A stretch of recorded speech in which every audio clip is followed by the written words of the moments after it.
جو لوگ کہ قرآن پڑھنا نہیں جانتے ان کو سوچنا چاہیے کہ اللہ کتنی بڑی نیکی سے میں محروم ہو گیا نا۔ اگر ان کے ماں باپ نے ان کو قرآن پڑھنا سکھایا بھی نہیں، بتایا بھی نہیں، بولے بھی نہیں، ان کا بھی گناہ، ان پر بھی گناہ ہے۔ آپ پر گناہ اس لیے ہے، تم کو جب سمجھ آ گئی، اچھے ہو گئے، قرآن پڑھنا کیوں نہیں سیکھتے؟ قرآن پڑھنا سیکھنا چاہیے نا، تاکہ ہم اللہ کا کلام اپنی زبان سے پڑھیں۔ اللہ کا کلام پڑھے تو کتنا ثواب ہے جی؟ ایک حرف پڑھے تو 10 ثواب ملے، اور صاحب الف لام میم اتنا پڑھے 30 ثواب ملے۔ اللہ کے رسول نے فرمایا لا اقول الف حرف ولا الف لام میم حرف ولکن الف حرف ولام حرف ومیم حرف۔ دیکھو الف لام میم کو یہ نہیں سمجھنا کہ 10 نیکی ملتی، یہ ایک نہیں جی، 3 حرف ہے۔ الف پڑھے تو 10 ثواب، لام پڑھے تو 10 ثواب، میم پڑھے تو 10 ثواب۔ الف لام میم ذالک الکتاب ہے نا، اللہ کے رسول نے مثال دی۔ تو جو لوگ قرآن نہیں پڑھنا چاہتے جانتے کس قدر محروم ہے جی۔ اللہ کی مہربانی ہے، اللہ تعالیٰ نے ہم کو اور بہت سارے لوگوں کو، عورتوں کو بھی، مردوں کو بھی، بچیوں کو بھی، بچوں کو بھی قرآن پڑھنے کی توفیق دی۔ قرآن سیکھیں، قرآن پڑھتے ہیں، یہ اللہ کی بہت بڑی مہربانی۔ اگرچہ کہ پہلے بھی اس کا انتظام تھا، آج سے 50 60 سال پہلے، 100 سال پہلے بھی مسجدوں میں مکتب تھا۔ مکتب رہا تو بچوں کو بھیجتے تھے، کیا بھی فیس وغیرہ کچھ نہیں، بھیجو بچوں کو۔ اسکول کے وقت سے پہلے کیا کرتے؟ پڑھا دیتے، الف با تا یہ سب سمجھا دیتے۔ پھر مغرب کے بعد بھی عشاء تک، آج بھی مسجدوں میں، پہلے بھی مسجدوں میں یہ انتظام تھا، لیکن ماں باپ کی غفلت ہے، انہوں نے اپنے بچوں کو نہیں بھیجا۔ ان کی غلطی ہے، ان کا گناہ ہے۔ لیکن آپ جب بڑے ہو گئے، آپ کیوں نہیں پڑھتے؟ کیوں نہیں سیکھتے؟ آپ کے لیے بھی موقع ہے، بڑوں کے لیے بھی قرآن مجید سیکھنے کا۔ تو قرآن کا مہینہ ہے، زیادہ سے زیادہ تلاوت کرنی چاہیے۔ یہاں اللہ تعالیٰ نے روزے کی باتیں بیان کرتے کرتے بیچ میں ایک کہا وَإِذَا سَأَلَكَ عِبَادِي عَنِّي فَإِنِّي قَرِيبٌ اجیب دعوت الداع اذا دعان فلیستجیبوا لی ولیؤمنوا بی لعلہم یرشدون۔ اگر بندے تم سے پوچھیں، اللہ کے رسول کو اللہ بولتا ہے، بندے میرے متعلق پوچھیں میں کہاں ہوں، کہوں انی قریب، میں ان کے بالکل پاس ہی ہوں۔ اللہ ہمارے پاس نہیں ہے، یعنی ہم اللہ کو ایسے سمجھتے ہیں اللہ یہیں بیٹا سب کچھ دیکھتا ہے۔ اسی لیے اللہ کے رسول نے فرمایا اللہ کی عبادت ایسے کرو جیسے تم اللہ کو دیکھ رہے ہو۔ کتنا ڈر رہے گا جی، بڑے کے سامنے کھڑے ہوتے ہیں، ہاتھ باندھ کے کھڑے ہوتے ہیں، کھجاتے نہیں، کچھ بھی نہیں، اور آنکھ بھی ادھر ادھر جاتی نہیں، کیا ہوگا معلوم نہیں، کیا بولیں گے۔ اللہ کا سوچو جی، اللہ کو تم دیکھ رہے ہو۔ اگر اتنا نہیں ہے تو یہ سمجھ کے نماز پڑھو، نیکی کرو کہ اللہ ہم کو دیکھ رہا ہے۔ تو لہٰذا اللہ ہمارے پاس ہے کا مطلب یہ ہے، میں قریب ہوں کہ اللہ ہم کو دیکھ رہا ہے۔ اللہ کی قدرت، ہم اللہ کی سے ہم اوجھل نہیں ہیں، چھپے ہوئے نہیں ہیں۔ تو دعا کے لیے کہا اجیب دعوت الداع اذا دعان، اگر دعا کرنے والا دعا کرتا ہے تو میں اس کی دعا کو قبول کروں گا۔ فلیستجیبوا لی، میں اس کی دعا ماننے کے لیے ایک شرط ہے، یہ کنڈیشن ہے، میری باتوں پر عمل کرنا۔ میں اسے بولا نا یہ کر یہ مت کر، اس پر عمل کرے گا تو میں اس کی دعا کو قبول کروں گا۔ اس لیے حدیث میں آتا ہے جو آدمی کا حرام کھادگی کھا کے دعا کرتا ہے اس کی دعا اللہ قبول نہیں کرتا۔ یہ حدیث میں بہت کلیئر کٹ آیا کہ اللہ اس کی دعا قبول نہیں کرتا۔ اس لیے ہماری روزی کو پاک صاف رکھنا چاہیے، حرام کا ایک لقمہ بھی ہمارے پیٹ میں نہ جائے۔ تو دعا رمضان میں اللہ تعالیٰ دعا قبول کرتے جی، روزے دار کی دعا اللہ قبول کرتے۔ اور خاص کر افطار کے وقت بھی آدمی کو چاہیے کہ دعا کرتا رہے، دعا کرتا رہے۔ اگر بیٹھ گئے افطار کے لیے 5 7 منٹ پہلے، دعا میں بات چیت میں نہیں کرنا، کیا ہوا، کیسے ہوا، کدھر ہوا، یہ سب نہیں ہے جی۔ کتنا قیمتی وقت ہے، اس وقت کی قدر کیجئے اور دعا میں اپنے آپ کو مشغول رکھیے، تو اللہ تعالی ہماری دعاؤں کو قبول کر لے گا، ہماری پریشانیوں کو دور کرے گا اور ہم کو جہنم سے آزاد کرائے گا اور جنت نصیب فرمائے گا۔ جنت کا ڈر بھی اب خواہش بھی لوگوں کے دلوں میں نہیں ہے ابھی، اور جہنم کا خوف بھی نہیں ہے۔ سنتے جہنم آگ آگ سنتے، ڈر نہیں ہے۔ جنت جنت سنتے، خواہش نہیں ہے۔ اسی دنیا کو ہم نے جنت بنا لیا، کھانے پینے رہنے سہنے اوڑھنے سب چیز کو ہم نے ایسے بنا لیا جیسے ہم کو جنت یہیں مل گئی۔ لہٰذا ہم کو جنت کا ذکر آئے خواہش کرنی چاہیے، اللہ ہم کو بھی جنتی بنا دے، اللہ۔ جہنم کا ذکر آئے تو کہنا چاہیے، اللہ جہنم سے ہم کو بچا، اللہ۔ یہ دعا کرتے رہنا چاہیے اور توبہ استغفار رمضان میں زیادہ سے زیادہ کرتے رہنا چاہیے۔ توبہ استغفار اللہ کو بہت زیادہ پسند ہے، جیسا کہ میں نے ابھی تھوڑی دیر پہلے کہا، توبہ استغفار۔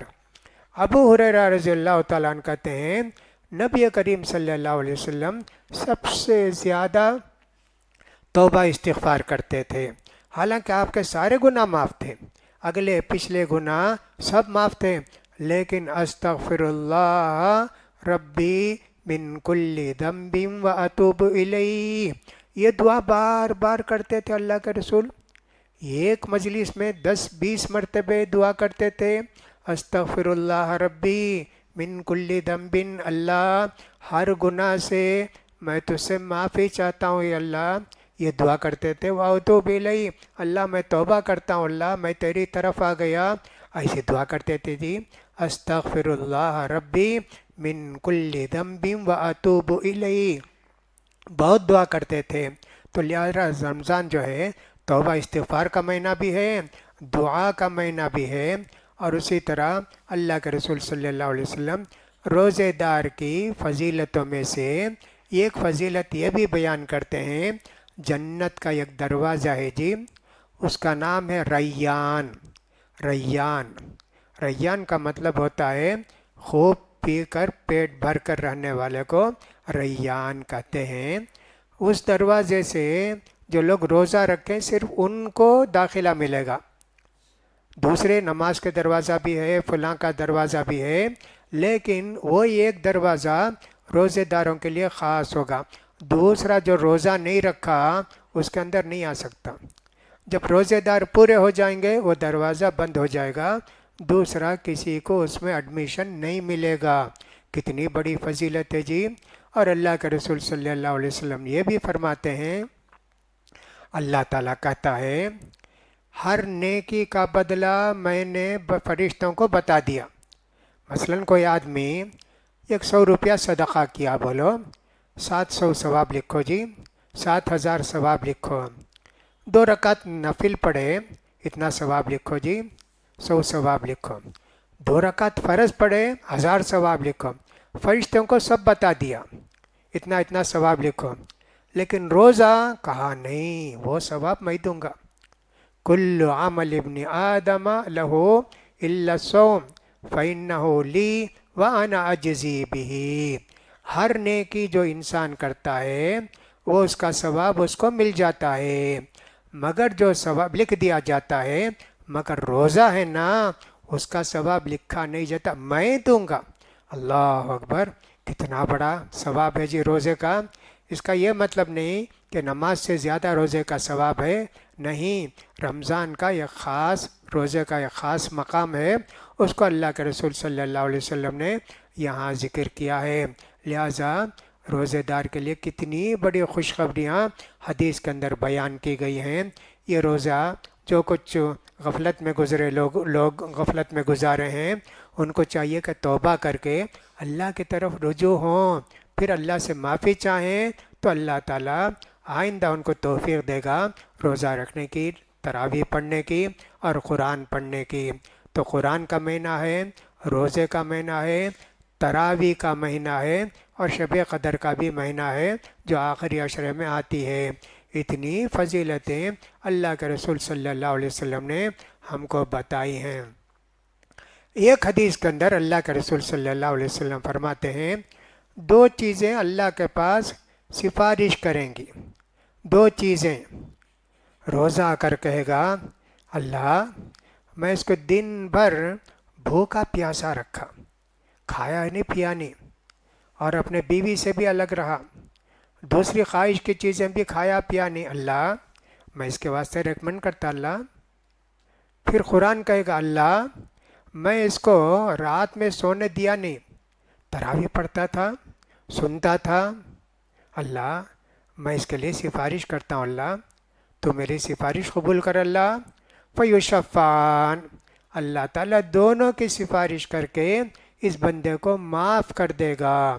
کتنی خوشخبریاں رمضان کے تعلق سے ہمارے نبی کریم صلی اللہ علیہ وسلم نے ہم کو بتائی ہے، لہٰذا میرے بھائیوں اس کا خیال کرو کہ رمضان کے 8 دن گزرنے والے ہیں، باقی ہیں 21-22 دن، زیادہ سے زیادہ نیکی کر لیں، زیادہ سے زیادہ ثواب کر لیں، کما لیں، پھر 11 مہینے انتظار کرنا پڑے گا اس رمضان کے مہینے کے لیے، اس لیے اس کو غنیمت جانو اور اللہ کا شکر ادا کرو کہ اللہ نے ہم کو رمضان پانے کا موقع زندگی میں عطا فرمایا۔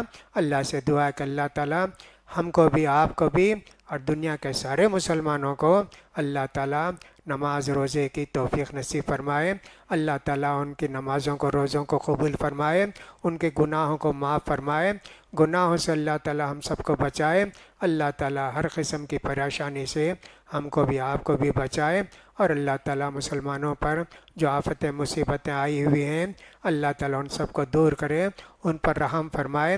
اس مبارک مہینے کے اندر اللہ تعالیٰ سارے لوگوں کی پریشانیوں کو دور کر دے جو دین کی وجہ سے پریشان ہیں، دین کی وجہ سے پریشان ہیں، کہیں مسجدیں گرائی جاتی ہیں ان کی، کہیں مدرسے گرائے جاتے ہیں، اور کہیں تراویح پڑھتے ہیں گھر میں تو اس گھر میں بھی آ کر حملہ کرتے ہیں، گھر میں نہیں پڑھنا نماز، تم گھر والے پڑھو، بعضو گھر والے اگر تمہارے گھر کو آتے ہیں تو وہ بھی تمہارے لیے سزا ہے۔ باقاعدہ اتنی سب ہمارے ملک کے اندر خرابیاں ہو رہی ہیں جی، ان سب کے لیے دعا کریں گے نا اللہ ان کی مصیبتوں کو دور کر تو ہم بھی اللہ تعالیٰ ہم کو ثواب دے گا، ویسی مصیبتوں سے اللہ تعالیٰ ہم کو بچائے گا۔ اللہ کے رسول صلی اللہ علیہ وسلم فرماتے ہیں جب ایک مسلمان بھائی اپنے غائب مسلمان بھائی کے لیے دعا کرتا ہے، مثلا ہم ہیں انڈیا، یہاں چنئی میں، مدراس میں، تمل ناڈو میں، یو پی بہار کے مسلمان کے لیے دعا کرتے، غائب ہے نا، یہاں تو نہیں ہے وہ، ان سے بولتے اللہ ان سب کو بچا، ان کی پریشانیوں کو دور کر، اللہ ان کو نماز پڑھنا آسان کر دے، تو فرشتہ کہتا ہے تیرے لیے بھی اللہ تعالیٰ پریشانی دور کرے گا، تیرے لیے بھی اللہ تعالیٰ نماز پڑھنا آسان کرے گا۔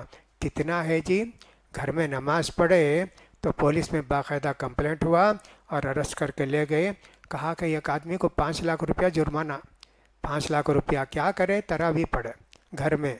ایسے سے مصیبتیں پریشانیاں ہیں جی، ان سب کے لیے سوچ کے ہم کو دعا کرنا چاہیے، اگرچہ کوئی جرمانہ ڈالا نہیں گیا لیکن بہرحال ان کو پولیس اسٹیشن میں حاضر ہو کے معافی چاہنی پڑے گی کہ صاحب آئندہ ہم کسی کو گھر میں نماز پڑھنے آنے نہیں دیں گے۔ مسجد دور ہے نہیں جا سکتے، یا ہے کہ مسجد میں پابندی ہے کہ صاحب 9 بجے کے بعد نہیں نکلنا گھر سے، تو گھر میں نماز پڑھیں، آزو بازو گھر والے بھی آ جاتے بھی ہم بھی نماز پڑھ لیتے ہیں، کہا نہیں، نیچے دکان ہے اور اوپر ان کا گھر ہے، گھر میں نماز پڑھے۔ اتنی مصیبتیں پریشانیاں ہیں جی، ان سب پریشانیوں کے لیے یہ مہینہ دعا کا مہینہ ہے، سب کے لیے دعا کریں، سب کے لیے دعا کریں، اور ہمارے گھر والوں کے لیے بھی زیادہ سے زیادہ دعا کریں، خاص کر بیماریاں اتنی عام ہو گئی ہیں، جس کو دیکھو بیماری، جس کو دیکھو بیماری۔ اللہ کے رسول صلی اللہ علیہ وسلم نے فرمایا دیکھو جی 2 چیزیں بہت پیاری ہیں اور بہت قیمتی ہیں، ان کی قدر کرو، ایک تندرستی، اسی لیے اردو میں کہتے ہیں تندرستی 1000 نعمت ہے، تندرستی اللہ نے بیماری سے بچا کے رکھا ہے نا، کتنا شکر ادا کرنا جی۔ اگر تم قدر کرنا چاہتے ہو کسی بڑے اسپتال کو چلے جاؤ، جی ایچ کے چلے جاؤ، کیل پاک کو چلے جاؤ، کہیں بھی جا کے وہاں دیکھو جی پورے لوگ بیمار ہیں، معلوم یہ ہوتا ہے کہ پورا مدراس بیمار ہے، اللہ اکبر. وہاں شکر ادا کریں گے. کسی کان کی تکلیف ہے، ناک کی تکلیف ہے، آنکھ کی تکلیف ہے، پیٹ کی تکلیف ہے، کسی کا کینسر ہے، کسی کا کڈنی پین ہے، کسی کا ہارٹ اٹیک ہے، کسی کا کیا ہے. اللہ اکبر. صحت کو غنیمت جانو، اور تمہارا جو فارغ وقت رہتا ہے غنیمت جانو. بیکار باتیں مت کرو. ٹائم ملا اللہ سے دعا کرو، تسبیح پڑھو، سبحان اللہ پڑھو، الحمدللہ پڑھو، اللہ سے نیکی کما لو جی. قرآن پڑھو. باتوں میں جو آدمی لگ جاتا ہے اس کی نیکیاں سب برباد ہو جاتی ہیں. لہٰذا ان چیزوں کی قدر کیجیے. اللہ تعالی ہم سب کو ان باتوں کی قدر کرنے کی توفیق نصیب فرمائے. اللہ تعالی پورا رمضان خیر و خوبی کے ساتھ گزارے. اقول قولی ھذا واستغفر اللہ لی ولکم ولسائر المسلمین فاستغفروا انہ هو الغفور الرحیم. الحمد للہ رب العالمین حمدا کثیرا طیبا مبارکا فیہ. اللہم صلی علی محمد وعلی آل محمد کما صلیت علی ابراہیم وعلی آل ابراہیم انک حمید مجید. اللہم بارک علی محمد وعلی آل محمد کما بارکت علی ابراہیم وعلی آل ابراہیم انک حمید مجید. ربنا آتنا فی الدنیا حسنۃ وفی الآخرۃ حسنۃ وقنا عذاب النار. ربنا اغفر لنا ولاخواننا الذین سبقونا بالایمان ولا تجعل فی قلوبنا غلا للذین آمنوا ربنا انک رؤوف رحیم. اللہم انصر من نصر دین محمد صلی اللہ علیہ وسلم وجعلنا منہم، واخذل من خذل دین محمد صلی اللہ علیہ وسلم ولا تجعلنا منہم. اللہم اعز الاسلام والمسلمین، اللہم اعز الاسلام والمسلمین، اللہم ارفع عنہم البلاء والمصائب والمشاکل یا رب العالمین. اللہم انصرہم علی عدوک وعدوہم، اللہم انصر اخواننا المسلمین علی عدوک وعدوہم یا ارحم الراحمین یا ذا الجلال والاکرام. عباد اللہ رحمنی ورحمکم اللہ. ان اللہ یأمر بالعدل والاحسان وإیتاء ذی القربى وینہی عن الفحشاء والمنکر والبغی یعظکم لعلکم تذکرون. اذکروا اللہ یذکرکم وادعوہ یستجب لکم ولذکر اللہ تعالی اعلی و اولی و اجل و اہم و اتم و اکبر.